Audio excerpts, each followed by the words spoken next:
Vamos abrir nossas Bíblias no livro de Atos dos Apóstolos, capítulo 4.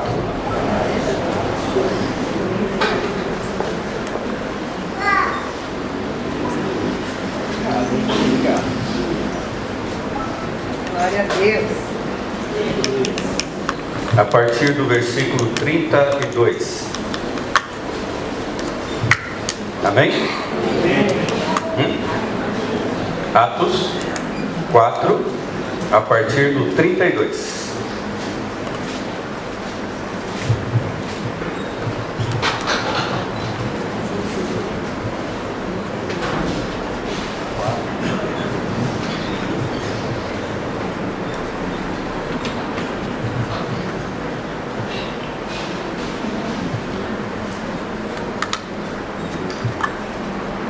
Podemos ler juntos?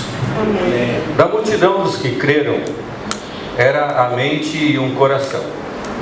Ninguém considerava unicamente sua coisa alguma que possuísse, mas compartilhavam tudo que tinham. Com grande poder, os apóstolos continuavam a testemunhar da ressurreição do Senhor Jesus, e grandiosa graça estava sobre todos eles. Pois não havia pessoas necessitadas entre eles, pois os que possuíam terras ou casas as vendiam, traziam o dinheiro da venda e o colocavam aos pés dos apóstolos, que o distribuíam segundo a necessidade de cada um. José, um levita de Chipre, a quem os apóstolos deram o nome de Barnabé, que significa encorajador, vendeu um campo que possuía, trouxe o dinheiro e o colocou aos pés dos apóstolos. Atos 5, vamos continuar lendo. Um homem chamado Ananias, com Safira, sua mulher. Isso, estamos juntos? Amém. Também vendeu uma propriedade. Ele reteve parte do dinheiro para si, sabendo disso também sua mulher, e o restante levou e colocou aos pés dos apóstolos. Então perguntou Pedro: Ananias, como você permitiu que Satanás enchesse o seu coração ao ponto de você mentir ao Espírito Santo e guardar para si uma parte do dinheiro que recebeu pela propriedade? Ela não lhe pertencia, e depois de vendida o dinheiro não estava em seu poder. O que levou a pensar em fazer tal coisa? Você não mentiu aos homens, mas sim a Deus. Ouvindo isso Ananias caiu morto. Grande temor apoderou-se de todos os que ouviram o que tinha acontecido. Então os moços vieram, envolveram seu corpo, levaram-no para fora e o sepultaram. Cerca de 3 horas mais tarde entrou sua mulher sem saber o que havia acontecido. Pedro lhe perguntou: diga-me, foi esse o preço que vocês conseguiram pela propriedade? Respondeu ela: sim, foi esse mesmo. Pedro lhe disse: por que vocês entraram em acordo para tentar o Espírito do Senhor? Veja, estão à porta os pés dos que sepultaram seu marido, e eles a levarão também. Naquele mesmo instante ela caiu morta aos pés dele.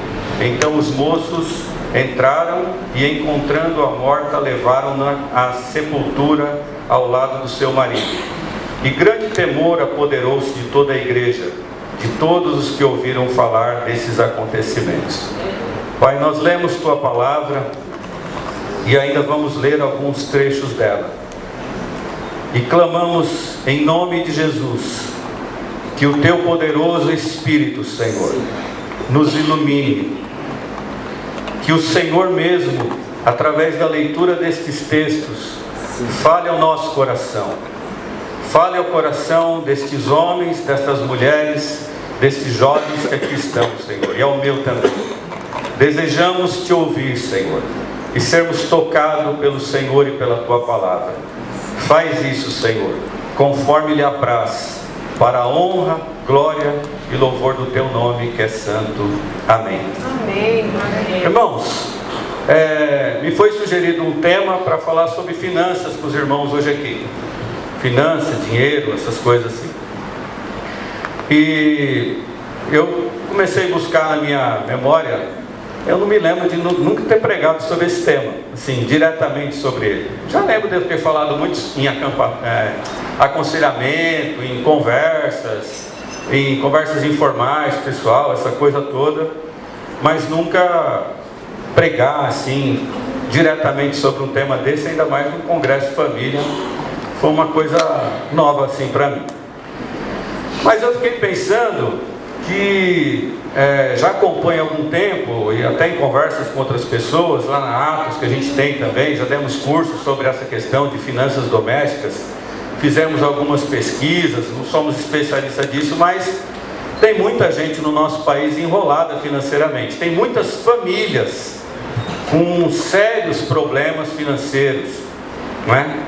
Ou com grandes dificuldades em gerir bem os recursos financeiros que eles têm nas mãos. E eu acredito de verdade que é apropriado que a gente tenha nas igrejas, né? E coloco o Jardim City nisso também, né? Estudos, ou que você mesmo com a sua família, você busque aprender um pouco sobre isso. É comum o pai chegar para o menino, quando eu era criança pelo menos falava isso, né? Meu pai chegou para mim e falou assim, quando eu era pequeno, ele falou, você tem que trabalhar para ganhar dinheiro, né? Porque um dia você vai casar, vai ter filhos, você precisa sustentar a sua casa. E eu ouvi muita gente falar, não, você precisa trabalhar para ganhar dinheiro. Só que nunca eu ouvi alguém dizer assim, ó, você precisa aprender a gerir, a administrar bem o dinheiro que você vai ganhar. Então a gente não tem essa cultura de aprender a lidar com o dinheiro, lidar com as finanças. E essa talvez seja uma das causas, ou um dos efeitos, da gente ter tantas pessoas com problemas nessa área. E por incrível que pareça, os irmãos não vão entrar muito nesse tema, mas uma pesquisa que eu fiz, não importa quanto a pessoa ganha. No Brasil, a lista de endividados, de pessoas que são inadimplentes, vão desde uma pessoa que ganha um salário mínimo, até pessoas que ganham 30 salário mínimo. Então tem gente que ganha 30 salário mínimo e estoura o cheque especial, estoura o cartão de crédito, só que ele não vai estourar em 1.000, ele estoura em 50 mil, 60 mil, estoura um monte de coisa, enfim. Mas irmãos, eu acredito de verdade que é um tema interessante para a gente conversar. Jesus, lá em Lucas 14, ele vai dizer que se você for construir uma torre, você tem que sentar primeiro para fazer as contas. Então fazer planejamento, fazer poupança, fazer investimento, previdência, o que mais? Estudar o assunto, aprender sobre esse assunto, é importante, é válido, é até necessário, eu diria. Mas não é sobre isso que nós vamos falar hoje, amém? Então, precisa se falar disso. A Bíblia fala sobre finanças, sobre dinheiro, fala muito. Eu nunca contei, mas tem gente que diz que tem mais versículo de Jesus falando sobre essas questões do que falando sobre fé. Eu nunca fiz essa pesquisa, nem vou dizer que ela é verdadeira. Mas que a Bíblia fala muito sobre questão financeira, fala.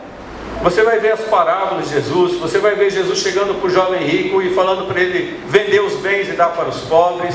Você vê quando aquela mulher foi ungir os pés de Jesus e um dos discípulos ficou incomodado porque, nossa, esse perfume é caríssimo, com esse dinheiro toda que vale esse perfume a gente poderia vender e ajudar os pobres. Zaqueu, Jesus disse que ele realmente tinha se convertido quando ele decidiu dar metade dos seus bens aos pobres. Tem a parábola do filho pródigo que queria o dinheiro do pai e gastou tudo. A viúva pobre que deu a maior oferta porque ela deu tudo que tinha. Enfim, a Bíblia fala muito sobre esse tema. Agora, por que Deus está preocupado com o dinheiro? Será que a prioridade de Deus é o dinheiro? Não. É porque nós, humanos, nós nos atrapalhamos com esse tema.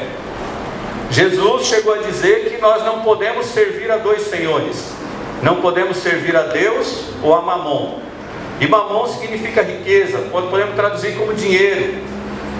Então ele coloca o dinheiro no status de Deus. Não que o dinheiro seja um Deus, mas nós podemos idolatrá-lo e servi-lo a ponto de fazer o dinheiro nas nossas vidas se tornar um Deus. Isso é uma idolatria. Nós podemos servi-lo. A Bíblia não condena a gente adquirir bens, não condena ter riquezas, nada disso. Mas a Bíblia é muito clara com relação ao amor ao dinheiro. Então o dinheiro é para ser um instrumento, um servo nas nossas mãos. E eles repartiam pão, e eles estavam juntos nas casas, e de repente eles perceberam que entre eles haviam pessoas que tinham necessidades reais, verdadeiras.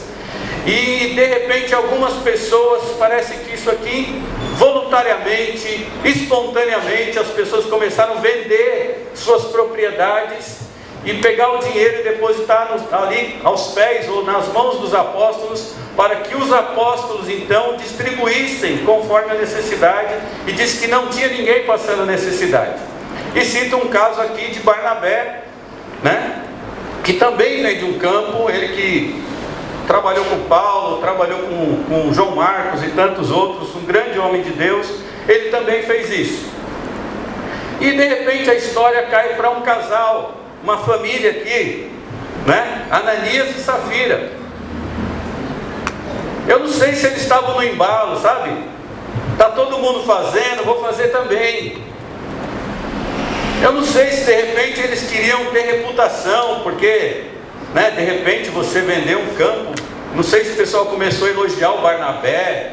As pessoas ficavam, nossa, olha o Barnabé, olha o fulano, ele vendeu o terreno dele, vendeu a chácara dele, vendeu o sítio dele, vendeu a casa de praia para colocar o dinheiro aqui. E de repente eles queriam ter o status. Eu não sei se foi isso. O texto não diz o que aconteceu com eles. A verdade é que eles venderam também uma propriedade deles. Só que ao invés deles entregarem todo o dinheiro da venda da propriedade, eles retiveram uma parte desse dinheiro, ficaram com eles e chegaram diante dos apóstolos e entregaram o dinheiro, não 100%, mas uma parte, e disseram que aquele dinheiro era 100%, o total da venda do terreno, ou da propriedade, sei lá o que era, né, que eles tinham aqui. E aí Deus usa Pedro, revela para o Pedro o que tinha acontecido, e aí Pedro vai repreender o Ananias severamente, dizendo que ele deixou que Satanás enchesse o coração dele, que ele mentiu, e ele começa a fazer perguntas: você mentiu? O que te levou a fazer uma coisa dessas? O terreno não era teu, o dinheiro não era teu, não estava em teu poder, por que você fez um negócio desse? E o cabra caiu morto na hora. Levaram, enterraram o cara rapidinho. Apareceu a mulher, eles tinham combinado, né? Ó, não vendemos por 100, fala que foi por 50, foi por 60, não sei o quê. Aí Pedro falou: escuta, e aí aquele terreno, seu marido deu a doação, foi por quanto? Ela falou: foi por tanto. Ele falou: bom, então vocês dois entraram em acordo para mentir o Espírito Santo de Deus. E diz que ela também caiu morta. Tem gente que brinca e fala que essas coisas não acontecem mais, porque se acontecesse, o negócio ia ser complicado, não ia ter muito caixão aí na igreja, né? Para muita gente. Mas irmãos, o que a gente nota aqui? A gente nota de um lado a mentira e a avareza de Ananias e Safira. A avareza é esse desejo de manter consigo, é um desejo egoísta, um apego aos seus bens, ao dinheiro. A pessoa fala, é o mão de vaca, unha de fome, né? Sovinha, é isso? Sovinha, e tem outros sinônimos aí. Então nós temos de um lado eles mentindo e eles avarentos, não queriam dividir, até dividiram, mas no fundo eles não queriam dividir. E de um outro lado nós vemos um movimento de generosidade, de espontaneidade e de fé. Eu aprendo aqui, irmãos, e quero repartir com vocês hoje, nessa noite, e a gente ler mais alguns textos para que o Espírito Santo clareie melhor nossas ideias, nosso entendimento nessa noite, de que nós todos, como família aqui reunidos, como servos de Deus, servas de Deus, nós precisamos rejeitar toda a avareza da nossa vida e toda mentira, e cultivar a generosidade, a espontaneidade e a fé. Nós devemos, irmãos, rejeitar, em nome de Jesus, toda mentira e toda avareza, e cultivar a generosidade, a espontaneidade e a fé. Então eu queria pensar sobre essas três palavras aí: generosidade, espontaneidade e fé, com vocês aqui, lendo alguns textos que vão nos ajudar, eu espero, em nome de Jesus, a entender um pouquinho do que a gente já leu aqui. Então vamos lá em Salmo 24:1, texto bem conhecido. Salmo 24:1. Nossa amiga vai projetar os textos aqui. Se você quiser acompanhar na mesma tradução que a minha, vai estar sempre ali na telinha lá. Aí. Só que se apagar a luz aqui, o velhinho aqui, aí, olha, bênção, glória a Deus. Salmo 24:1, todos conhecem, né? Do Senhor é o quê? É a terra, e tudo o que nela existe, o mundo e os que nele vivem. O que é do Senhor? Tudo. A terra é do Senhor? É. O céu é do Senhor? É. As estrelas é do Senhor? É. As matas, os mares, as coisas que existem, de quem é? É tudo do Senhor. E quem mais que é do Senhor? As pessoas que nele vivem. Quem vive no mundo? Nós. Então nós também somos dele. Esse texto abre para nós um princípio que é chamado por princípio da mordomia cristã. O que é a mordomia? Nós não somos donos de nada, nós somos mordomos. Nós somos administradores do que Deus nos dá graciosamente. Então Deus é o dono de tudo. Quem é o dono do seu dinheiro? Deus. Quem é o dono dos seus filhos? Deus. Da sua casa, do seu tempo, da sua saúde, da sua inteligência, dos seus dons, do seu talento. Tudo é do Senhor. Nós só administramos o que Ele nos deu, somos mordomos. Amém? Amém. Então isso é só para a gente fazer aqui um alicerce, uma basezinha para aquilo que a gente vai tentar caminhar juntos aqui. Então vamos lá, 1 Crônicas, um texto que eu gosto muito, é conhecido, acredito, de muitos irmãos aqui. 1 Crônicas 29,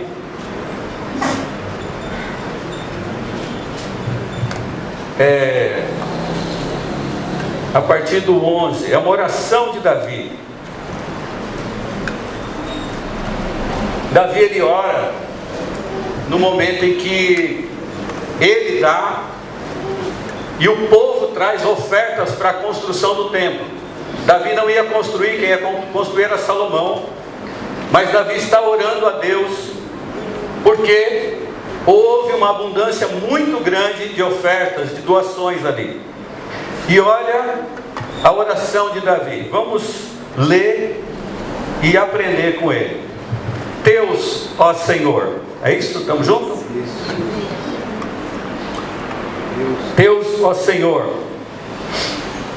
são a grandeza, o poder, a glória, a majestade e o esplendor.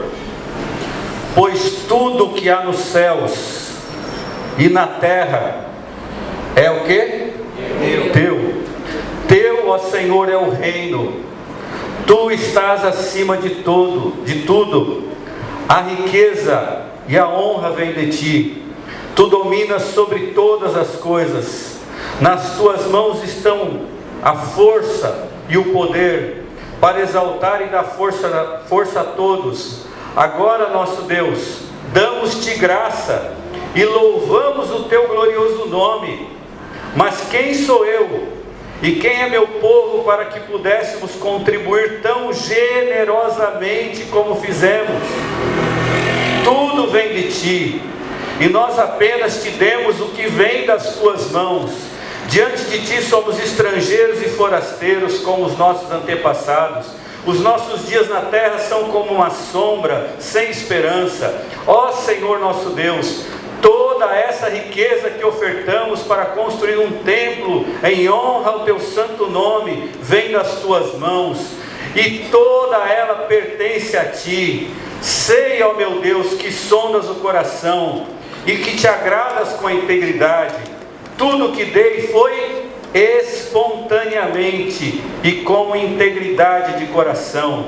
E agora vi com alegria quanta disposição o teu povo que aqui está tem contribuído. Ó Senhor, Deus de nossos antepassados Abraão, Isaque e Israel, conserva para sempre esse desejo no coração de teu povo e mantém o coração deles leal a ti. Amém, irmãos? Amém. Tudo vem de Deus. Davi reconhece: olha, nós estamos dando oferta, nós não estamos dando nada para o Senhor. Às vezes você traz oferta aqui, traz seu dízimo. Às vezes você ajuda um missionário, ajuda alguém, você fala: eu ajudei. Não, você não ajudou. Deus ajudou através de você. Deus sustenta essa obra através do dinheiro que Ele dá para você. Deus sustenta a sua família. Deus te dá recursos para você comprar uma roupa que você gosta, um carro, para mobiliar sua casa. Tudo vem das mãos dele. Então Davi reconhece isso, ele fala: nós estamos aqui, Senhor, porque o Senhor é generoso. E nós estamos aqui reconhecendo isso. E a gente deu muito, mas esse muito é tudo teu. Se a gente tem muito para dar, é porque o Senhor deu muito para nós. Amém? Amém. Mas vamos ler mais um texto lá em Coríntios. Segunda carta de Paulo aos Coríntios, capítulo 9. Eu vou pular o 8 agora, depois a gente lê, tá? Segunda aos Coríntios 9.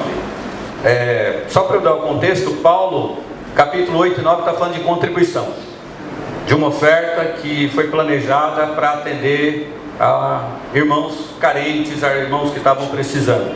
Então Paulo está escrevendo e falando com os irmãos a respeito dessa oferta. Ele gasta 2 capítulos aqui para falar sobre isso. Então ele diz assim: assim achei necessário recomendar que os irmãos... irmãos, nós não vamos pedir dízimo nem oferta hoje aqui não, né? Não vai não, né? Não. E nem estou falando sobre isso, tá? Quem faz? Amanhã.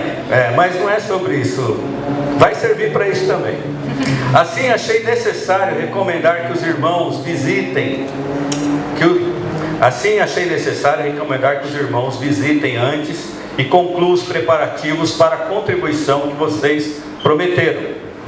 Então ela estará pronta como oferta generosa e não como algo dado com avareza. Né?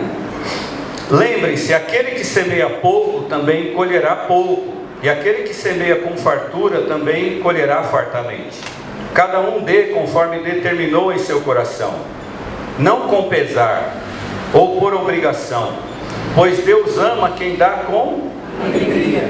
E Deus é poderoso para fazer que lhe seja acrescentada toda a graça, para que em todas as coisas, em todo o tempo, tendo tudo o que é necessário, vocês transbordem em toda boa obra, como está escrito: distribuiu, deu seus bens aos necessitados, e a sua justiça dura para sempre.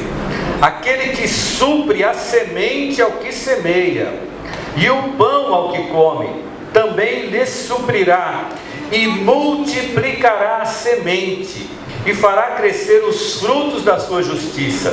Vocês serão enriquecidos de todas as formas, para que possam ser generosos. Possam ser o quê?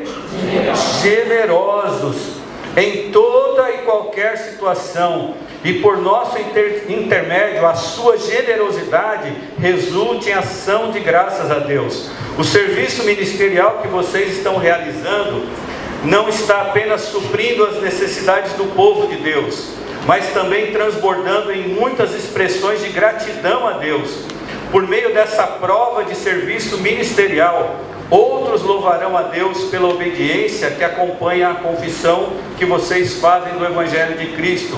E pelo quê? Generosidade de vocês em compartilhar seus bens com eles e com todos os outros.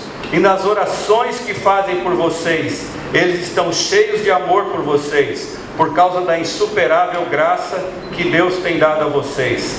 Graças a Deus por seu dom indescritível. Glórias a Deus. Amém. Então Paulo está dizendo aqui, ó gente, é para vocês contribuir, mas não é para contribuir com tristeza não, viu? Não é para contribuir com dó não. Não é para contribuir por avareza, por obrigação, porque eu estou falando, porque alguém forçou vocês, porque fizeram um apelo emocional. Contribua, porque contribuir é uma alegria. Nós deveríamos ter alegria em contribuir. E olha, quando a gente contribui, nós não estamos fazendo nada mais do que a nossa obrigação. Mas Deus é tão bom e tão generoso, que Ele pega e multiplica a sementeira daquele que semeia. Ele está usando uma metáfora aí com a semente. Ele não falou que Ele vai multiplicar os frutos, não. Ele falou que Ele vai multiplicar a sementeira, porque cada semente dá 100 vezes mais de fruto. E Ele fala, isso tudo redunda em glórias a Deus, em exaltação a Deus, em gratidão a Deus. É testemunho, é pregação, é louvor a Deus. Amém, irmãos? Amém. Então, nós precisamos cultivar lá na nossa casa, na nossa vida, no seu casamento, na sua família, ensinar seus filhos que nós precisamos ser generosos, porque o nosso Deus é um Deus generoso. Nós não cantamos agora há pouco, Hosana, Hosana.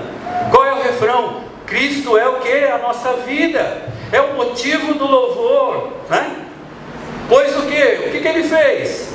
Pois morreu a nossa morte, para vivermos sua vida. Ele deu, porque Deus amou tanto o mundo que deu o seu único Filho, para que todo que nele crê não pereça, mas tenha vida eterna. Amém. Nosso Pai é generoso, nós deveremos ser parecidos com Ele, transbordar em generosidade, não só no que se refere ao dinheiro, mas para ajudar alguém, com o nosso tempo, com a nossa inteligência. Deus nos dá uma capacidade, ao invés da gente ajudar o outro, a gente zomba do outro, porque ele não tem a mesma inteligência que a gente. Tudo que nós temos vem de Deus, e nós temos que compartilhar, repartir generosamente. O generoso, ele faz sem interesses. A generosidade é sinônimo de bondade. Não é fazer para ter nada em troca. Faz porque quer ver o bem do outro, seja para atravessar a rua, seja para dar lugar no ônibus, no metrô para alguém, seja para ajudar uma pessoa. O mínimo que a gente possa fazer, seja de repente tem aquele refrigerante, só tem um pouquinho, você deixar para o próximo, em tantas coisas. Nós precisamos cultivar a generosidade. E se tem um lugar que a gente precisa cultivar a generosidade, é em casa. Porque em casa a nossa família tem que refletir quem Deus é, a natureza de Deus. Deus é doador. Ele faz a chuva cair no sítio e na fazenda do bom, mas Ele faz a chuva cair no sítio e na fazenda do cara mau também, do ímpio, do que não acredita nele. Deus é bom, é generoso, e nós precisamos ser generosos. Tem que ter generosidade entre marido e mulher, tem que ter generosidade entre pais e filhos, entre netos e avós. Entre avós e netos é mais fácil. Agora eu sou avô, né? Ei, gente, deixa pra lá, não vou entrar nesse tema aqui, que é bom demais ser avô, né? Né, Marlene? Minha linda esposa Marli, olha que bênção. Ficou bonita com a camisa azul aí, né? Se tem um lugar que a gente precisa começar a praticar generosidade, é em casa. As pessoas precisam conviver com a gente e descobrir generosidade. Você vai evangelizar sem falar nada. Seja generoso. Se houver algum israelita pobre em qualquer das cidades da terra que o Senhor, o seu Deus, lhes está dando, não o quê? Endureça o coração. Não endureça o coração, nem fechem o quê? Tenham mão aberta e emprestem-lhe liberalmente o que ele precisar. Cuidado que nenhum de vocês alimente esse pensamento ímpio. E aí ele vai falar do 7º ano, né?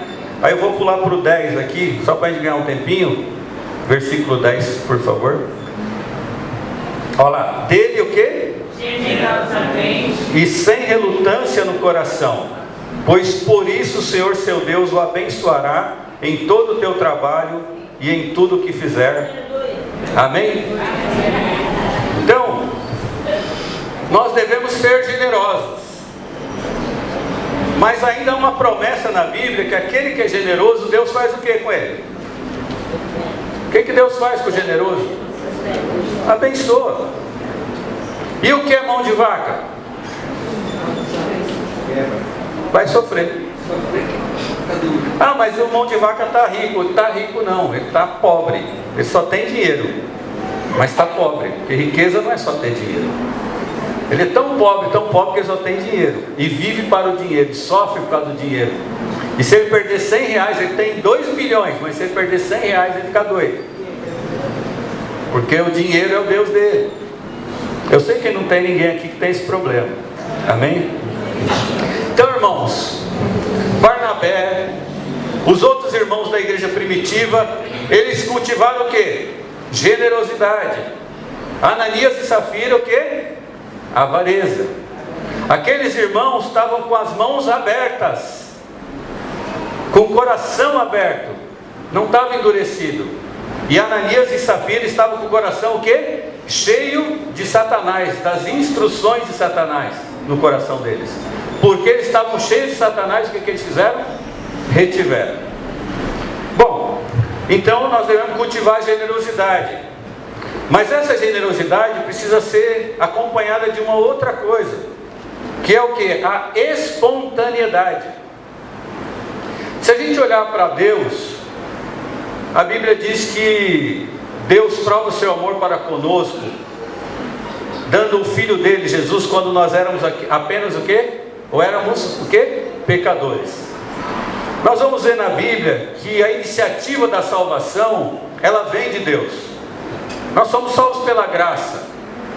Isso não vem de nós, né? Pela graça por meio da fé. Isso não vem de nós, é um dom de Deus, para que ninguém se glorie. Então, Deus é esse doador, é esse generoso, que Ele não precisa de nada em troca.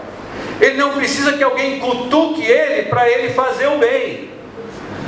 Ele não precisa que alguém chegue e fale, olha, né? A gente tem uma música, a gente fala que quer chamar a atenção de Deus, né? Eu gosto da música, licença poética, né? Mas ele não precisa chamar a atenção de Deus. Se Deus é Deus, nós não precisamos chamar a atenção dele. Ele conhece todos os meus passos e os seus passos. Ainda a palavra não me chegou à boca e ele já sabe de tudo. Antes que eu nascesse, quando eu estava lá no ventre da minha mãe, Deus já sabia da minha vida. Deus sabe tudo de nós. E mesmo assim Ele enviou o Filho dele. E mesmo assim Ele planejou a salvação. Ele cuidou da gente. Ele não precisou que alguém cobrasse Ele, que alguém mandasse uma conta para Ele. Amém? Não? Amém. Vamos ler então 2 Coríntios 8,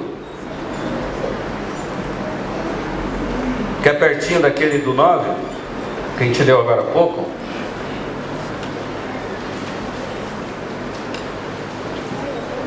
Segundo aos Coríntios 8, versículo 1 em diante. Olha esse texto, irmãos.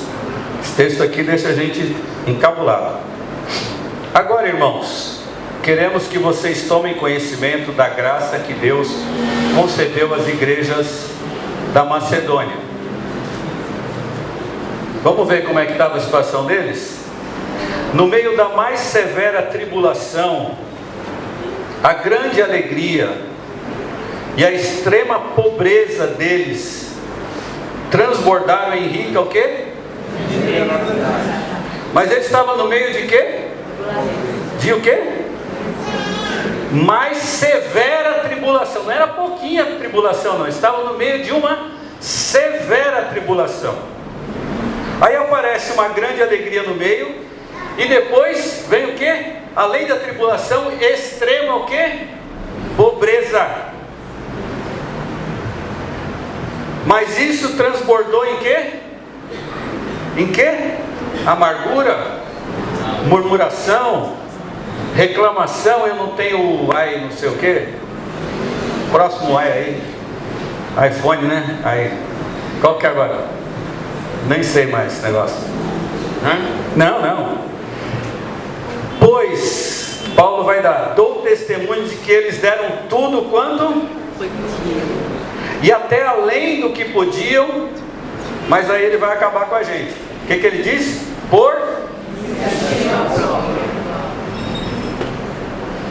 Versículo 4: eles nos suplicaram insistentemente. Paulo, nós estamos pobres. Paulo, apóstolo, nós estamos numa luta, numa tribulação, numa angústia. Paulo, você está recolhendo oferta nas igrejas, tudo aí para os pobres. Quem está precisando de oferta é nós, Paulo. Nós estamos insistindo, Paulo. Foi isso que ele falou? Que eles falaram?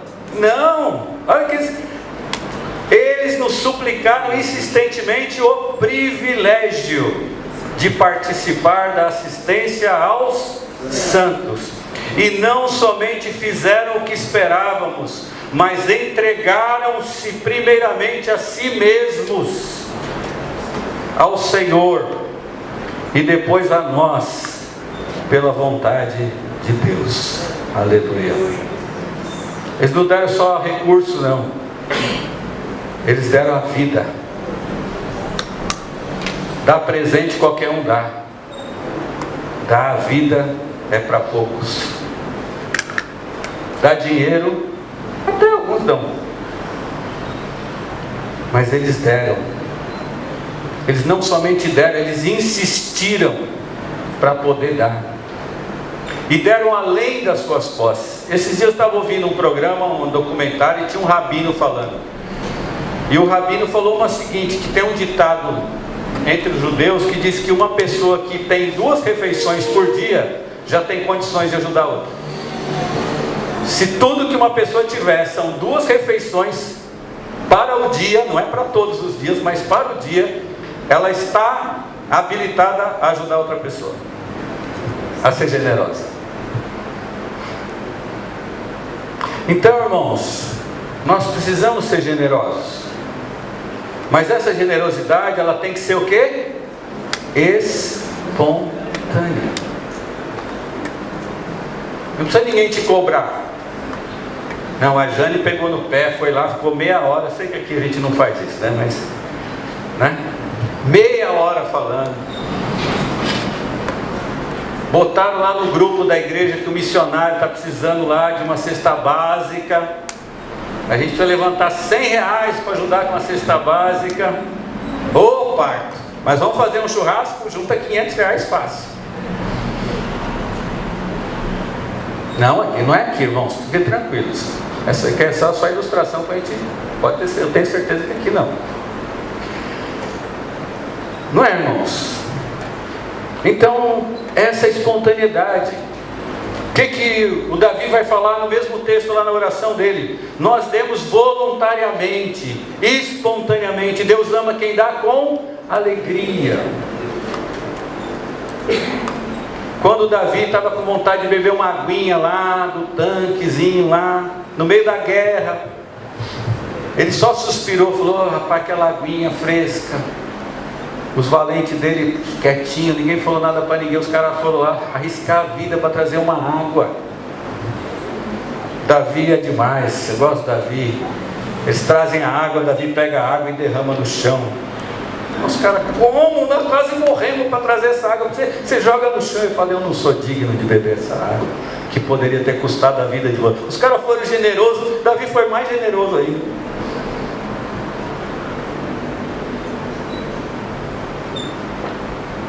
Amém? Ô irmãos, e nós? E eu e você? Tem generosidade na nossa vida? Nós estamos expressando a natureza do nosso Deus que é generoso em tudo, lá na nossa casa, na nossa vida, no nosso trabalho, na escola, na igreja, em tudo. Como é que a gente lida com o dinheiro? Às vezes a gente é generoso para fazer, mas quando entra na parte do dinheiro, aí uma mão se levanta, né? Aí a gente acha, aí os macedônios acabam com qualquer desculpa. Não, estou passando um momento difícil aí, pastor. Eu lembro uma vez que um pastor amigo meu, ele disse que eles estavam ajudando uma senhora viúva que morava num casebrezinho perto da igreja deles, lá para os lados do Itaim Paulista, lá na Zona Leste, São Paulo. E aí a igreja se juntou e deu uma cesta básica para ela, levaram a cesta. E ela ficou toda feliz, recebeu a cesta.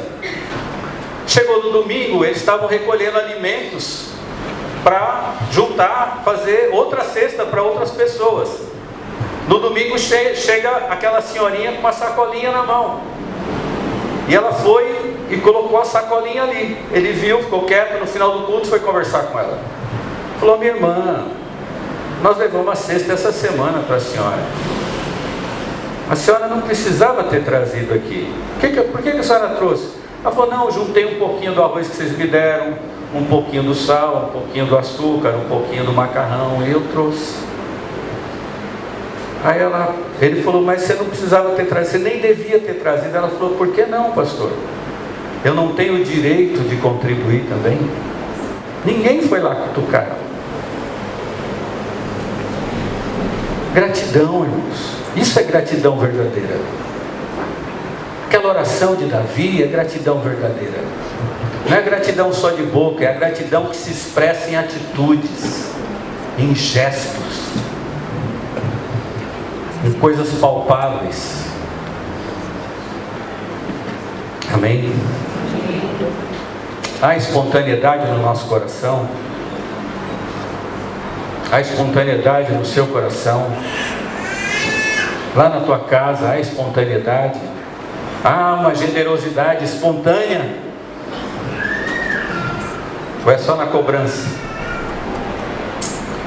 Bom, mas aqueles irmãos lá, o Barnabé e os irmãos,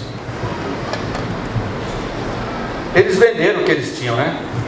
Não sei se venderam tudo que eles tinham, algum outro imóvel que eles tinham. Não sei, tem muitas teorias sobre isso, mas não está escrito aqui, eu não arrisco dizer. Eles tiveram fé, irmãos. Para ser generoso, e essa generosidade ser espontânea, ela precisa ser originada numa fé verdadeira e genuína. Uma fé que confia no Deus vivo. Uma fé que confia no bom pastor. Como Davi escreveu, o Senhor é o meu pastor, e nada me faltará.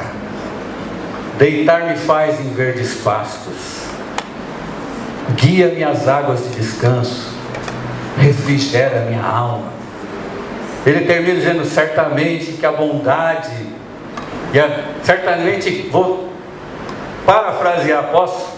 Certamente que a generosidade e a misericórdia me seguirão todos os dias e habitarei na casa do Senhor para sempre. O que ele diz lá em Mateus 6? Ele vai dizer, olha, Por que vocês ficam aí preocupados com o que vão comer, vão beber, vão vestir? Quem não me conhece, quem não tem fé em mim, quem é pagão, quem não confia em mim é que fica preocupado com essas coisas. Olha o passarinho, olha a erva do campo. Busquem, pois, em primeiro lugar o reino de Deus e a sua justiça, e estas coisas vos serão acrescentadas. O Pai sabe do que vocês necessitam, antes mesmo de vocês pedirem.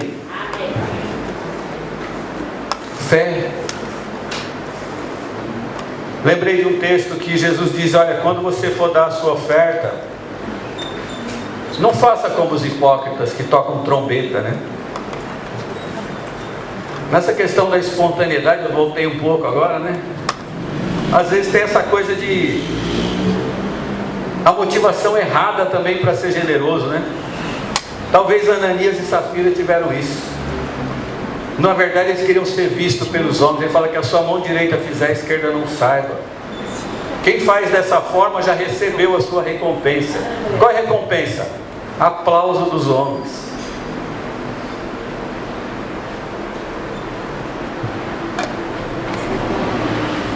Mas não, nós precisamos de fé, porque nós cremos no Deus da provisão. Isaías 30:15. Tiraram os relógios. Está ali. 7:30. Isaías 30:15. Amém? Estou terminando, irmãos, de verdade. Esses dois textos são bons de ler. Gosto deles. Isaías 30:15.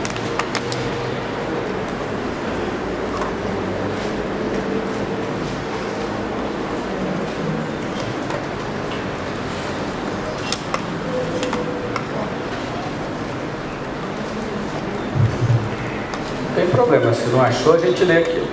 Show? Posso ler? Diz o soberano Senhor, o Santo de Israel: no arrependimento e no descanso está a salvação de vocês, na quietude e na confiança está o seu vigor, mas vocês não quiseram. E Jeremias 2:13.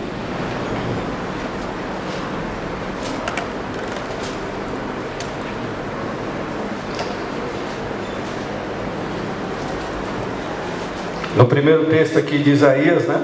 Claro, Deus falando para o povo que eles deveriam confiar nele, descansar nele, mas o povo não quis. Era na confiança que estava a força deles. O vigor deles estava em descansar em Deus. Jeremias 2:13 diz assim: o meu povo, palavra de Deus ao seu povo, o meu povo cometeu 2 crimes. Eles me abandonaram a mim, a fonte de água viva, e cavaram as suas próprias cisternas, cisternas rachadas que não retêm água. Amém? Então, irmãos, nós precisamos rejeitar a avareza e a mentira e cultivar o quê? Podem me ajudar? A generosidade, a espontaneidade e a fé. A fé no sentido de confiar em Deus. Não, pastor, mas eu tenho que trabalhar, porque se eu não trabalhar, Deus não vai jogar comida pela minha janela. É verdade, você tem que trabalhar, mas Deus vai abençoar seu trabalho. Tudo que Deus... O homem vai lá e semeia, e ara a terra e aduba, mas toda a colheita é uma dádiva de Deus. É um presente de Deus. Amém, irmãos? Então a pergunta é: como é que a gente tem lidado com os bens, com os recursos, especialmente com o dinheiro que Deus tem te dado? Tem dado para mim? Com avareza, retendo, ou com generosidade? Sabe, irmãos, problema da má administração existe. Faça um curso, Estudem, tem um monte de vídeo na internet ajudando você a organizar suas contas. Mas antes de qualquer curso, nós temos que sondar o nosso coração. Porque a causa anterior dos nossos problemas, antes da má administração,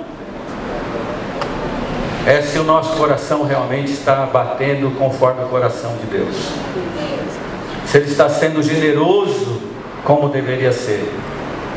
Se essa generosidade é espontânea como deveria ser. E se ela é calcada na fé em Cristo como deveria ser.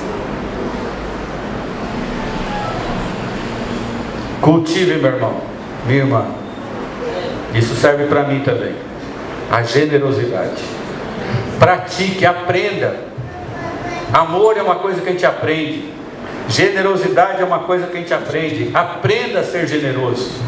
Olhe a Deus e fale: Senhor, me ensina a ser generoso, generosa. Me ensina essa espontaneidade, Senhor. Me ensina a ser espontâneo nessa generosidade.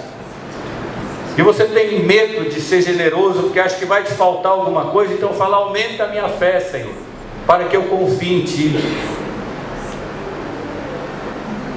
1 Coríntios 13:3 diz assim: ainda que eu desse todos os meus bens, vendesse tudo e desse aos pobres, se eu não tiver amor, de nada valeria, de nada adiantaria. E o amor se expressa assim, na generosidade. A generosidade expressa não o nosso amor, mas o amor de Deus. Amém, irmãos? Satanás encheu o coração de Ananias e Safira. Aquela família ouviu a voz de Satanás e reteve, ficou avarenta. Mas tinha um monte de outras famílias ali na igreja. Muitas famílias que ouviram a voz do Senhor, a voz do Espírito Santo, e abriram seu coração, e abriram seus cofres, seus bolsos, e foram generosos espontaneamente, e creram na provisão do Senhor. Então nosso desafio nessa noite, diante de um Deus generoso, é que a gente ore. E se lá na tua casa, em algum momento, Satanás tenha enchido o coração seu ou de alguém lá, nós vamos expulsar ele hoje em nome de Jesus da sua vida. E em nome de Jesus nós vamos clamar a Ele, que Ele perdoe você e a mim também. E Ele encha o seu coração e o meu coração de generosidade. E a gente saia daqui desafiado em nome de Jesus a viver. Não achar que é bonito, mas viver essa generosidade. E viver isso com espontaneidade. Não para ser visto pelos outros, não para publicar no Facebook. Não porque alguém nos pressionou, mas espontaneamente. Para glorificar o nosso Senhor e Salvador, para glorificar aquele que é, que era, que vai ser e que sempre será, aquele que é o nosso dono e é o dono de tudo que nós somos e de tudo que nós temos, aquele de onde vem a fonte de toda a nossa vida, de tudo que nós temos e somos, de toda a nossa alegria, de toda a nossa paz, de toda a nossa salvação. Tudo vem do Senhor e nós temos que glorificá-lo com uma vida de generosidade, de espontaneidade e de fé nele somente.